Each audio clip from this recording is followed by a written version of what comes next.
ഒരു താന്തോന്നിയായ കുട്ടിയുടെ കഥയാണ്. അവൻ സ്കൂളിൽ പോകാറുണ്ടെങ്കിലും പഠിക്കാൻ തീരെ താല്പര്യം ഉണ്ടായിരുന്നില്ല. ഒരു ദരിദ്ര കുടുംബത്തിൽ നിന്നാണ് അവൻ വരുന്നത്. ടീച്ചേഴ്സിനെ ആരെയും അവൻ സർ എന്നോ മിസ്റ്റർ എന്നോ വിളിക്കില്ല. എല്ലാ ടീച്ചേഴ്സിനെയും യാതൊരു ബഹുമാനവും ഇല്ലാതെ പേര് മാത്രം പറഞ്ഞു വിളിക്കുന്ന അത്രയും കുരുത്തക്കേടുള്ള ഒരു കുട്ടി. അങ്ങനെ ഒരു ദിവസം അവൻ ക്ലാസ്സൊക്കെ കട്ട് ചെയ്ത് കറങ്ങിത്തിരിഞ്ഞ് ലൈബ്രറിയിലേക്ക് എത്തുകയാണ്. അപ്പൊ ലൈബ്രറിയിൽ ഒരുപാട് പുസ്തകങ്ങൾക്കിടയിൽ ഒരു പുസ്തകത്തിന്റെ പുറം ചട്ടയിൽ അവന്റെ കണ്ണുടക്കി. അത് നോക്കുമ്പോൾ ഫ്രാങ്ക് എർബി എഴുതിയ the Treasure of Pleasant Valley എന്ന പുസ്തകമാണ്. ആ പുറംചട്ടയിലുള്ളത് അർദ്ധനഗ്നയായ ഒരു സ്ത്രീ ഇരുന്ന് പുകവലിക്കുന്ന ചിത്രമാണ്. അത് ആ 16 വയസ്സുകാരൻ കുട്ടിയെ പ്രലോഭിപ്പിക്കുന്ന ഒന്നായിരുന്നു. അങ്ങനെ അവൻ ആ പുസ്തകം അവിടെ നിന്ന് മോഷ്ടിക്കുകയാണ്. മോഷ്ടിച്ചെടുത്ത പുസ്തകവുമായിട്ട് അവൻ വീട്ടിലേക്ക് പോയി. ആദ്യത്തെ 3-4 പേജ് വായിച്ചപ്പോൾ കൂടുതൽ വായിക്കാൻ തോന്നി. അങ്ങനെ ആ പുസ്തകം മുഴുവനായിട്ട് അവൻ വായിച്ച് തീർക്കുകയാണ്. കുറച്ച് ദിവസങ്ങൾക്ക് ശേഷം വായിച്ചു കഴിഞ്ഞ ആ പുസ്തകം ആരും കാണാതെ തിരിച്ചു കൊണ്ടുവെക്കാൻ വേണ്ടിയിട്ട് ലൈബ്രറിയിൽ എത്തിയപ്പോൾ ആ പുസ്തകം ഇരുന്നതിന്റെ തൊട്ടടുത്തായിട്ട് ഇതേ ഓതറുടെ മറ്റൊരു പുസ്തകം. ഈ പുസ്തകം അവിടെ വെച്ച് അവൻ 2ാമത്തെ പുസ്തകം എടുത്ത് വീട്ടിലേക്ക് പോയി. അടുത്ത ഏതാനും ദിവസങ്ങൾ കൊണ്ട് അവൻ ആ പുസ്തകവും മുഴുവനായിട്ട് വായിച്ചു തീർത്തു. അത് തിരിച്ചു കൊണ്ടുവെക്കാൻ ചെന്നപ്പോൾ അവിടെ അതേ ഓതറുടെ മറ്റൊരു പുസ്തകം വീണ്ടും. ഇങ്ങനെ ഒരു 4 പുസ്തകം വായിച്ചു കഴിയുമ്പോഴേക്ക് ഈ വായനയുടെ സുഖം അവന് മനസ്സിലായി. പിന്നീട് അങ്ങോട്ട് വായനയോട് വായനയാണ്. വായിച്ച് കുട്ടികൾക്കൊന്നും പെട്ടെന്ന് മനസ്സിലാക്കാൻ സാധിക്കാത്ത തരത്തിലുള്ള വളരെ ഗഹനമായ പുസ്തകങ്ങൾ പോലും അവൻ വായിച്ചു തുടങ്ങി. കുറച്ചുകൂടി കഴിഞ്ഞപ്പോൾ അവൻ പത്രങ്ങളും മാസികകളും വായിച്ചു തുടങ്ങി. പതിയെ സ്കൂളിലെ പുസ്തകങ്ങളും വായിച്ചു തുടങ്ങി. അങ്ങനെ പഠിക്കാൻ ഒട്ടും താല്പര്യമില്ലാതിരുന്ന ആ കുട്ടി സ്കൂളിലെ പുസ്തകങ്ങളൊക്കെ വായിച്ച് പഠിച്ച് പരീക്ഷ എഴുതി പാസ്സായി കോളേജിലെത്തി നിയമത്തിൽ ബിരുദം നേടി 1991 അർക്കൻസാസിലെ കറുത്ത വർഗക്കാരനായ ആദ്യത്തെ ജില്ലാ പ്രോസിക്യൂഷൻസ് അറ്റോർണിയായിട്ട് മാറി. കുറച്ചുകൂടി കഴിഞ്ഞപ്പോൾ അവിടെ തന്നെ ജഡ്ജായും അയാൾ വളർന്നു. അയാളുടെ പേര് ഒല്ലി നീൽ. ഒരുപക്ഷെ ഈ കഥ നിങ്ങൾ കേട്ടിട്ടുണ്ടാവും.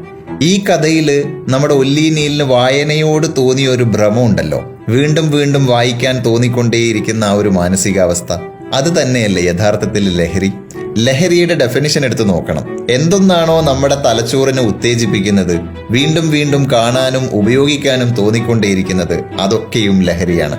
അങ്ങനെ നോക്കുമ്പോൾ വായന ലഹരിയാണ്, ചിലർക്ക് ഫുട്ബോൾ ലഹരിയാണ്, മറ്റു ചിലർക്ക് ക്രിക്കറ്റ് ലഹരിയാണ്, യാത്രകൾ, സംഗീതം, ഇതെല്ലാം തന്നെ ലഹരിയാണ്.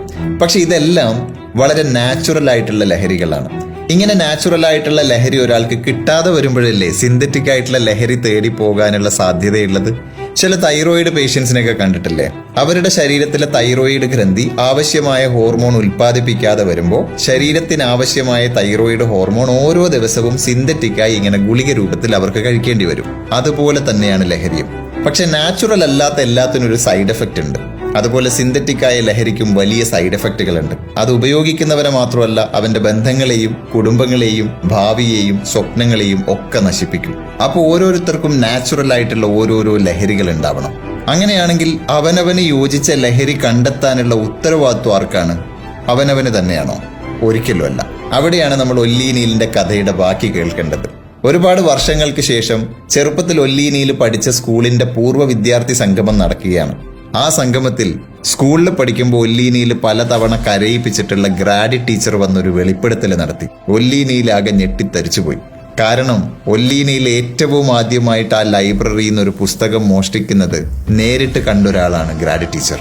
അന്ന് ഗ്രാഡി ടീച്ചർ അവനെ കയ്യോടെ പിടികൂടിയില്ല, മറ്റു കുട്ടികളുടെ മുന്നിൽ അധിക്ഷേപിച്ചില്ല, അവന്റെ ആത്മാഭിമാനത്തിന് ക്ഷതമേൽപ്പിച്ചില്ല.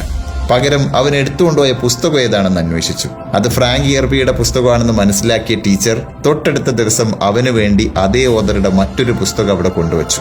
അത് വായിച്ചു കഴിയുമ്പോൾ വീണ്ടും അതേ ഓതറുടെ 3ാമതൊരു പുസ്തകം, അത് കഴിയുമ്പോൾ മറ്റൊന്ന്, അങ്ങനെ ഓരോ തവണയും ഇങ്ങനൊരു പുസ്തകം കണ്ടെത്തുന്നതിന് വേണ്ടി ഗ്രാഡി ടീച്ചർ 70 മൈൽ അകലെയുള്ള മെംഫിസിലേക്ക് ഡ്രൈവ് ചെയ്ത് പോയി, അതും സ്വന്തം പോക്കറ്റിൽ നിന്ന് കാശ് ചെലവഴിച്ചുകൊണ്ട്. യഥാർത്ഥത്തിൽ ആ ടീച്ചറാണ് ഒന്നിനു പുറകെ ഒന്നായിട്ട് ഇങ്ങനെ പുസ്തകങ്ങൾ കൊടുത്ത് വായന എന്ന ലഹരിയുടെ അടിമയാക്കി ഒല്ലി നീലിനെ മാറ്റിക്കളഞ്ഞത്. നമ്മുടെ മക്കൾക്കും ആവശ്യമുണ്ട് ഇതുപോലൊരു ഗ്രാഡി ടീച്ചറിന്. നമ്മളായിരിക്കണം നമ്മുടെ കുട്ടികളുടെ ഗ്രാഡി ടീച്ചർ.